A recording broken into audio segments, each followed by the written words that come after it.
Okay, today we are going to be solving radical equations, and we solve radical equations by raising each side to the nth power. That's because this property states that if I have two values that are equal to each other, and I raise both sides to the same power, whatever that may be, this relationship remains true. So if u and v are the same, and I raise them both to the same exponent, they will remain equal. So the steps we're going to follow to solve these equations is isolate our radical on one side, or if I have two radicals, I want to get one on each side. Then I'm going to apply that property of raising each side to the nth power, and this will vary depending on what kind of radical we have, whether it's a square root, cube root, etc. Then we're going to solve the equation using our algebra, our order of operations, and so on. And then we do have to check our solutions in the original equation to make sure they're not extraneous. So let's get into it. Starting with number 1. I only have one radical, so I am going to isolate it. I'm going to move the 13 to the opposite side with subtraction. And now I'm ready to raise it to the nth power. Now, I want my nth power to be whatever is going to get x out of the radical, because x is in a square root. If I raise both sides to the second power, that will set x free. And I get that x is 169. Now what I have to do is check that back in my original equation. So the square root of 169 plus 13 should equal 0. Well, the square root of 169 is 13, and 13 plus 13 is not 0. I only had one solution. It was extraneous, which means the answer for this problem is no solution. Okay, let's look at this again on number 2. My radical is already isolated, so I'm ready to raise it to the nth power. For this equation, I have a cube root that I want to undo, so I'm going to raise both sides to the third power. So x minus 4 is going to be 64. One step, just add 4 to both sides, and I get that x is 68. Let's check that back in our original equation. Cube root of 68 minus 4. That's going to be the cube root of 64, which is 4, and this equation does work. So my solution is 68.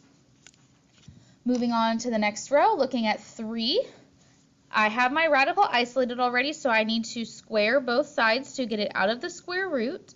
So on the left, I'm going to get 2x, but on the right, I'm squaring a binomial, which means I have to FOIL.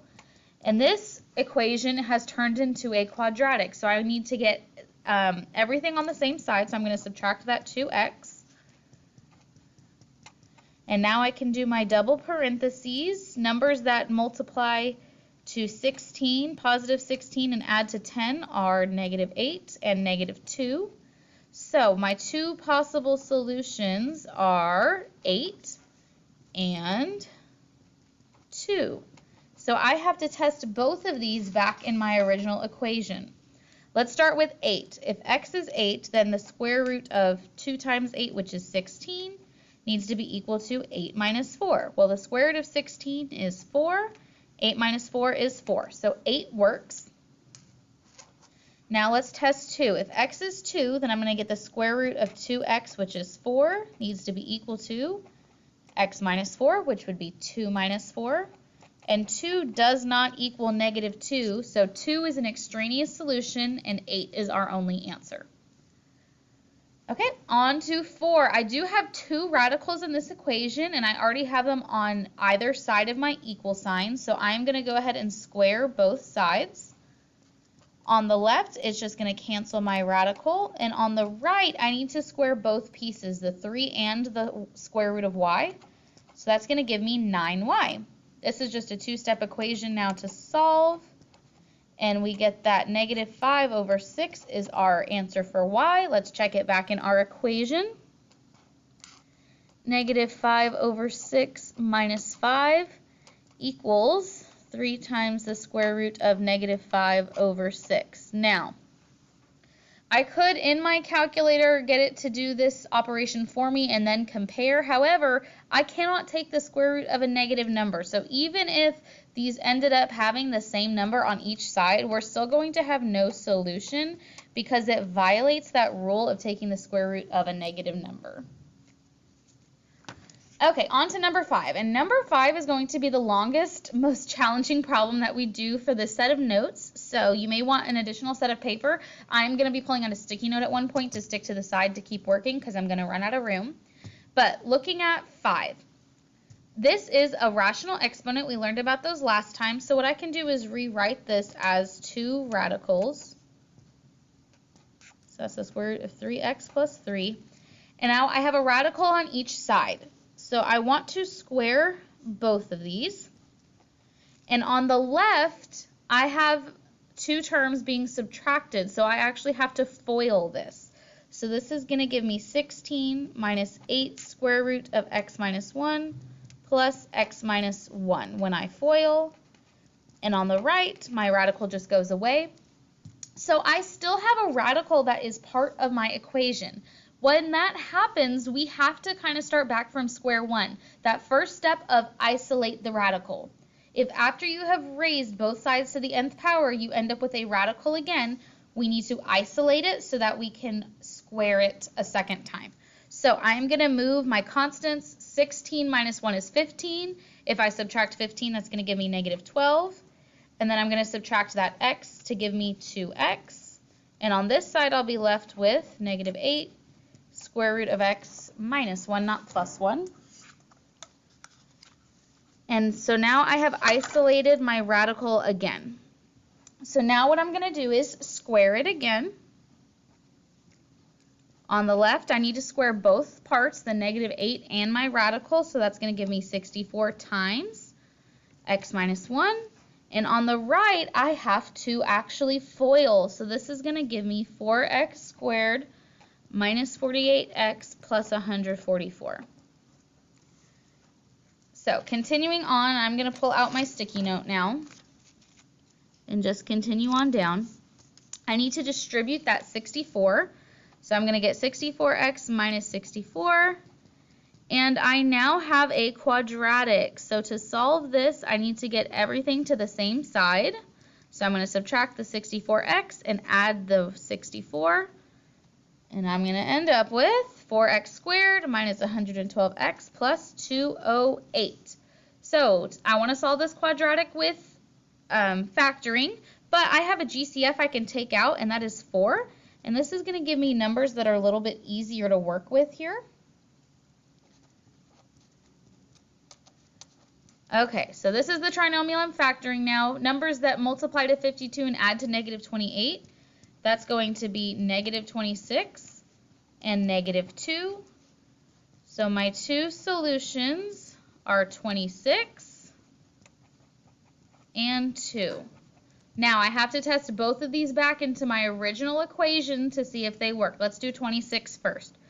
4 minus the square root of 26 minus 1 equals the square root of 3 times 26 plus 3. So this is going to be 4 minus the square root of 25, and this is going to be the square root of 81. So 4 minus 5, that is not going to equal 9, so 26 does not work. Let's try 2. I need to plug it back in again to my original equation. So I'm going to get 4 minus the square root of 4 minus 1 equals, let me get another sticky note because I'm running out of room here. That's going to be the square root of 3 times 2 plus 3. So 4 minus, that would have been 2 here. 2 minus 1, which is 1. 4 minus the square root of 1 equals 3 times 2 is 6. 6 plus 3 is 9. So 4 minus 1 equals 3. That does work, so my solution is 2. Okay, moving on to 6. I want to isolate my radical. Whoops. So I need to move the x and the 6 to the other side. So I'm going to say the square root of 6 is, the square root of x is equal to negative x plus 6. I'm ready to square both sides, and so I have to FOIL on the left, and what that's going to give me on the left is x squared minus 12x plus 36. I have a quadratic. Let's get everything on one side so we can solve it.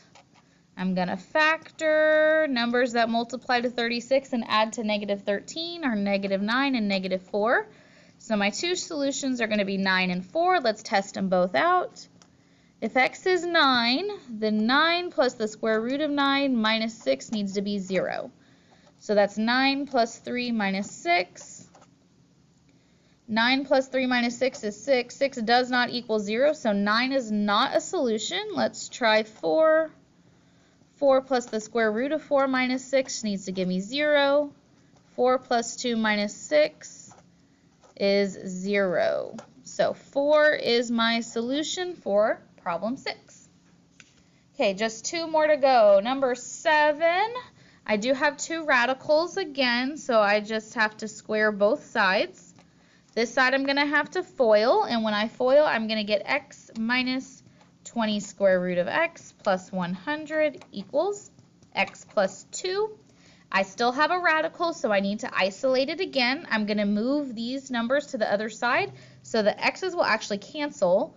And when I subtract 100, I'm going to get negative 98. I'm now ready to square both sides. On the left, I have to square both parts, so that's going to give me 400x. 98 squared, this is kind of a big number.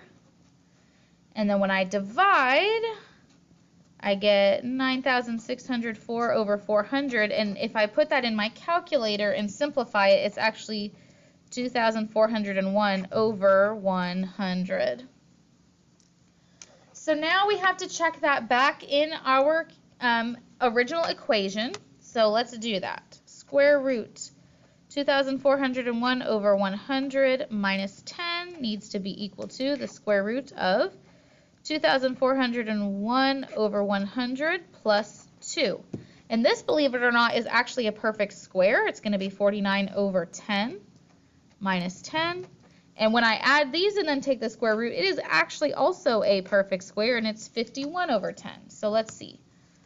49 over 10 minus 10 is negative 5.1. 51 over 10 is positive 5.1. So these are not equal, and after all that work for number 7, we have no solution. Okay, last one for the money, number 8. I have another rational exponent, and remember, this just means cube root. So I have two radicals, so I want to get one on each side. So I'm going to move the cube root of x to the right-hand side. And now I can raise them both to the third power and get that 2x plus 15 is equal to x.